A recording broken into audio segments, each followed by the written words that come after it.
Assalamualaikum warahmatullahi wabarakatuh. Selamat pagi teman-teman semua. Berjumpa lagi bersama saya di pembelajaran PAIBP. Nah, hari ini kita akan belajar di bab 9 tentang ketentuan pernikahan dalam Islam. Nah, baik, sebelum kita memasuki materi, saya akan menyampaikan terlebih dahulu tujuan dari pembelajaran di pertemuan kali ini. Nah, adapun tujuan pembelajaran pada pertemuan kali ini yaitu 1. Menjelaskan tentang pengertian pernikahan, 2. Menjelaskan tentang dalil nakli pernikahan, 3. Mampu menganalisis ketentuan pernikahan dalam Islam, dan yang keempat, mampu menyimpulkan hikmah pernikahan di dalam Islam. Nah, di sini ada pengertian pernikahan. Pengertian pernikahan menurut Imam Ahmad bin Umar Asy-Syafiri dalam kitab Al-Yaqut Al-Nafis dikatakan pernikahan secara bahasa berarti menggabungkan dan berkumpul, dan menurut istilah syariat, nikah ialah suatu akad yang menjadikan bolehnya seorang laki-laki dan perempuan melakukan hubungan suami dan istri. Nah, adapun dalil nakli tentang pernikahan itu dijelaskan dalam surat Ar-Rum ayat 21 yang artinya, dan di antara tanda-tanda kekuasaannya ialah Dia menciptakan untukmu istri-istri dari jenismu sendiri, supaya kamu cenderung dan merasa tentram kepadanya, dan dijadikannya di antaramu rasa kasih dan sayang. Sesungguhnya pada yang demikian itu benar-benar terdapat tanda-tanda bagi kaum yang berfikir. Quran Surat Ar-Rum ayat ke-21. Nah, adapun tujuan dari pernikahan, 1. Untuk memperoleh kebahagiaan dan ketenangan hidup, 2. Untuk membina rasa cinta dan kasih sayang, 3. Untuk memenuhi kebutuhan biologis yang sah dan diridhoi oleh Allah, keempat, melaksanakan perintah Allah Subhanahu wa Ta'ala dan Rasul-Nya, dan yang kelima, untuk memperoleh keturunan yang sah. Nah, adapun hukum pernikahan itu ada beberapa hukum ya. Yang pertama, dihukumi sunnah. Nah, hukum sunnah menikah ini ditunjukkan untuk orang yang sudah mampu dari segi lahir dan batin untuk menikah, namun masih sanggup mengendalikan dirinya dari godaan yang menjerumus kepada perzinahan. Hukum yang kedua, wajib. Nah, hukum wajib menikah ini ditunjukkan untuk orang yang telah mampu menikah, mampu dari segi lahir maupun batin. Sedangkan apabila seseorang tersebut tidak menikah, ia khawatir akan terjerumus ke dalam perzinahan. Hukum selanjutnya yaitu mubah. Artinya dibolehkan. Seseorang dihukumi mubah untuk menikah apabila faktor-faktor yang mengharuskan maupun menghalangi terlaksananya pernikahan tidak ada pada diri seseorang tersebut. Hukum yang selanjutnya yaitu makruh.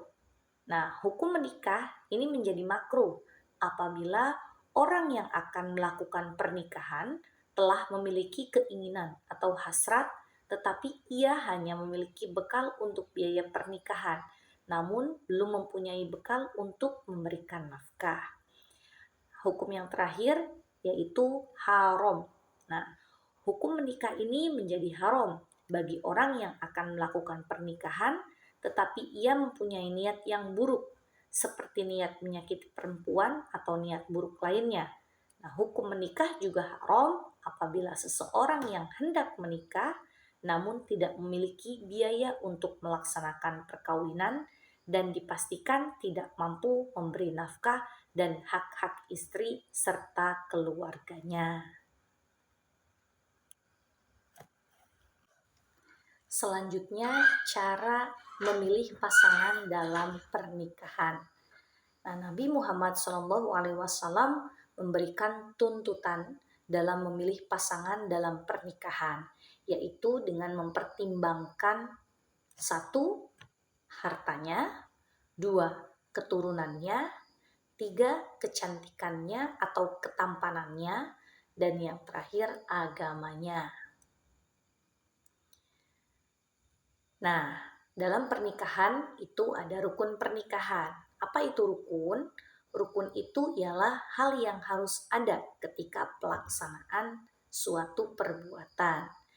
Nah, adapun rukun pernikahan, satu, calon suami, dua, calon istri, tiga, wali, empat, dua orang saksi, dan yang kelima, ijab dan qabul.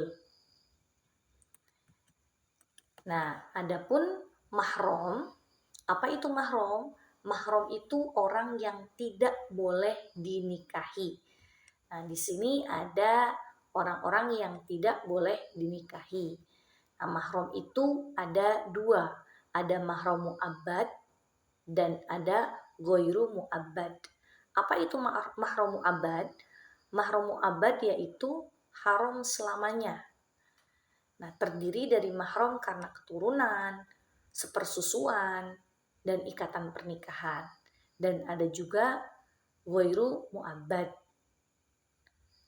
Apa ini ghairu mu'abbad? Ghairu mu'abbad itu haram selama masih ada ikatan pernikahan. Kemudian selanjutnya ada pernikahan yang tidak sah. Apa saja sih pernikahan yang tidak sah? Satu, ada pernikahan mut'ah. Apa itu pernikahan mut'ah? Pernikahan mut'ah yaitu pernikahan yang dibatasi untuk jangka waktu tertentu, baik sebentar ataupun lama. Kemudian selanjutnya ada pernikahan shigor, yaitu pernikahan yang persyaratan barter tanpa pemberian mahar. Kemudian ada pernikahan muhalil, yaitu seseorang menikahi wanita yang telah dicerai 3 kali oleh suaminya untuk diceraikan lagi agar halal dinikahi kembali oleh suaminya yang pertama. Dan ini dilakukan atas perintah suami pertama tersebut. Kemudian ada pernikahan orang yang sedang ihram, baik ihram haji atau umroh serta belum memasuki waktu tahallul. Nah, itu pernikahannya otomatis tidak sah. Ada juga pernikahan dalam masa iddah. Nah, itu juga tidak sah. Apa itu pernikahan dalam masa iddah? Yaitu pernikahan seorang laki-laki dengan seorang perempuan yang masih dalam masa iddah, baik karena bercerai atau suaminya itu meninggal dunia. Kemudian ada pernikahan tanpa wali, yaitu pernikahan yang dilakukan seseorang laki-laki dengan seorang wanita tanpa dihadiri walinya, maka itu pernikahannya tidak sah. Kemudian ada lagi pernikahan dengan wanita musyrik atau menyekutukan Allah. Ada juga menikahi mahram, yang tadi baik mahram untuk selamanya, mahram karena pernikahan atau karena sepersusuan. Maka jika terjadi pernikahan seperti itu, pernikahannya tidak sah.